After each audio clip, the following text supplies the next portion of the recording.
প্রিয় বন্ধুরা, আমার ভিডিওটি ভালো লাগলে অবশ্যই লাইক, কমেন্ট আর শেয়ার করবেন। আর এমন নতুন নতুন ভিডিও পেতে এখনই আমার চ্যানেলটি সাবস্ক্রাইব করে পাশে থাকা বেল আইকনে ক্লিক করুন।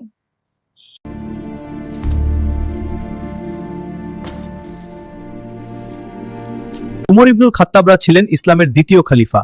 তিনি ন্যায়পরায়ণতা ও কঠোর ন্যায় বিচারের জন্য ইতিহাসে বিখ্যাত। তার শাসনামলে আইন ছিল সবার জন্য সমান, আপন পর, ধনী গরিব বা আত্মীয় স্বজন, কেউ আইনের ঊর্ধ্বে ছিলেন না। আমার ছেলে আব্দুর রহমান ইবনে উমর মদ্যপানের অপরাধীতা। শরিয়ার শাস্তি এখনই কার্যকর করা হোক।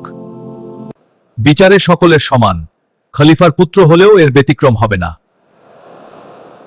আইন সবার জন্য সমান, অপরাধ করলে শাস্তি পেতেই হবে। তিনি নির্দেশ দিলেন যেন শরিয়াহ অনুযায়ী শাস্তি কার্যকর করা হয়। শাস্তি কার্যকর করা হয় কোনো রকম পক্ষপাত ছাড়াই।